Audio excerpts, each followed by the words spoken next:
What is up, everybody? It is Jay here, and today I am going to be talking about my first endocrinologist appointment. This was requested by a friend of mine called Cody. Thank you for this idea, Cody. It was a brilliant one, and I don't think I would have thought of it without your suggestion. And I hope that this fills in some of the blanks for a lot of Irish people who are intending to go to their first endocrinologist appointment soon, or are considering going on hormones and are curious about what the process is actually like. So first and foremost, I went to St Columcille's Hospital in Loughlinstown and was seen by Professor O'Shea. It is the only hospital in the greater Dublin area that is catering to trans people over the age of 16. Trans people over the age of 16 have only two choices. That is, you go to Loughlinstown or you go to, is it Galway University Hospital, I think it is.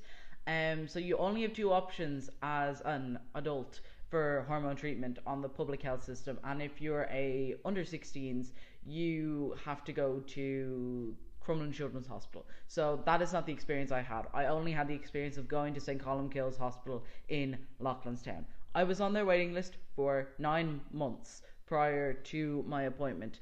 Thankfully, that 9 months was while I was 15, so I didn't actually have to spend any time over the age that I could get hormones on a waiting list. I got hormones at exactly the age that I would have been allowed to get hormones in the first place. I got a blood test done 2 weeks in advance at St Columcille's Hospital. You don't have to get your blood test done in the same hospital, but my mum felt at the time that it would be best to do it in that hospital at least the first time, and then I could start getting my blood tests done somewhere more local to where I actually live.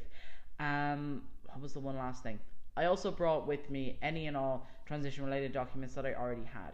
I had 2 referrals from 2 separate clinical psychologists saying that I should go on T, and I had my deed poll already done, so my name was already changed. I had documents from my school and stuff like that. That is just because my mum is a really prepared person and she didn't want me to leave there without hormones, so she to an extent over prepared. But it's better to be over prepared in this situation than under prepared. So we showed up and we signed in and we were in a waiting room. It's quite a large waiting room, and there is a little corner shop in the waiting room that sells some drinks and some sweets and stuff, which is funny since Professor Donald O'Shea also runs an obesity clinic and there's chocolate. So we arrived and we waited for quite a while. There is a lot of waiting, especially at your first appointment. The wait times have continually gone down in all of my appointments since, but there is still a lot of waiting involved. You wait there for a while, and then a nurse calls out your name and you go into the nurse's station. They take your weight. The first time I was there, they took my height, but they haven't taken my height any time since. They take your blood pressure and they take your blood test results. So if you brought your blood test results with you, the nurse will take them and put them in your file. After that, you're waiting in a hallway for a while. There's a hallway off the main waiting room, and all of the little consultation rooms are in that hallway. So you're sitting there and you're waiting, and eventually a doctor will come and will sweep you away into one of those rooms.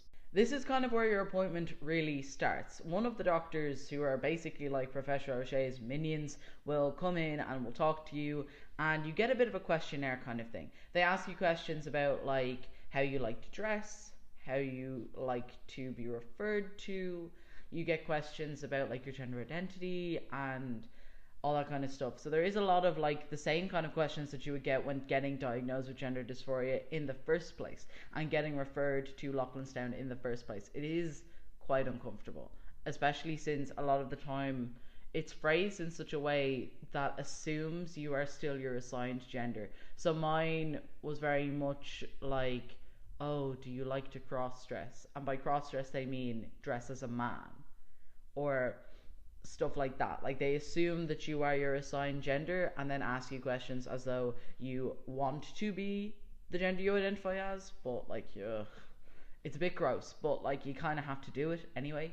They also ask you questions about normal stuff like school, do you drink, do you take drugs, are you sexually active, stuff like that. They ask you normal health related questions as well. And actually, no, I don't think I was asked if I was sexually active, but they ask you normal health related questions as well as stuff to do with being trans and your trans identity.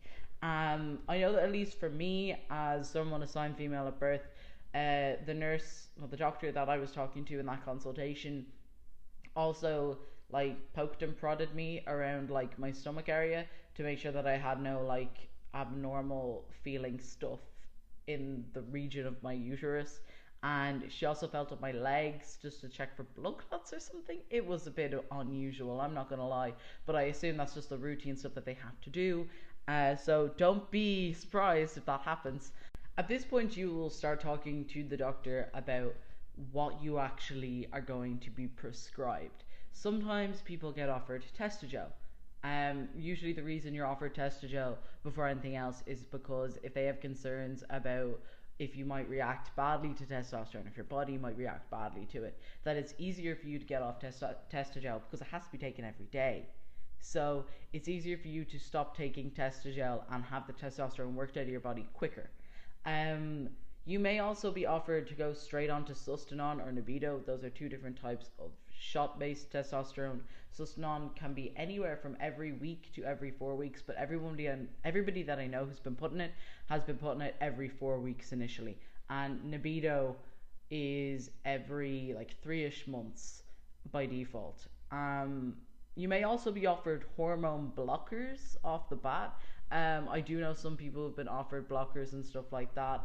And, you know, if there's something specific that you want, you got to make it known to the doctors. When I was like 10 months on T, I was still having like some bleeding related stuff, and I was like, I'm not okay with this, and I think my testosterone levels are too low. I did look at my testosterone levels on my blood test results, I did research it, and I did come to find that my testosterone levels were too low for a cis man of my age. So I was like, look, this isn't right, and I'm having this issue. Can I increase my testosterone dose?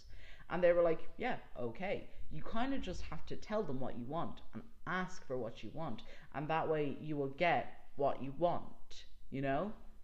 So you do have to like stand your ground and say what you actually want to get from them. If they're offering you something you don't want, say that. If you're not sure about what they're offering you, ask for more information. You know what I mean? Do your research beforehand, do your research afterwards, you know?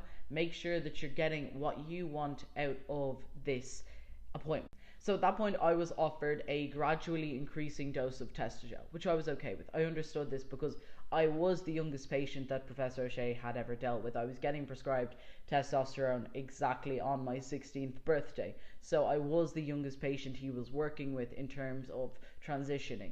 And so I understood that he would be putting me on a gradually increasing dose of Testogel.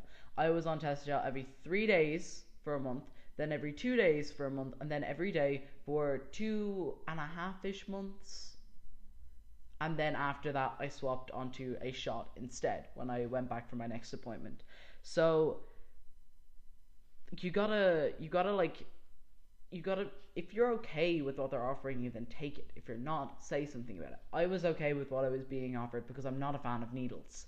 So I was like, okay, for now, I'll get used to it. I'll start seeing some changes with Testogel, and then I can swap to injections.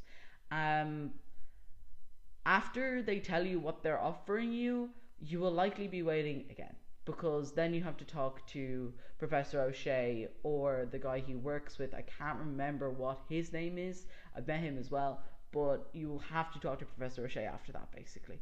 And you could be waiting a while. You really could. I think I was waiting for like an hour and a half just to talk to him after already having the bulk of my appointment done.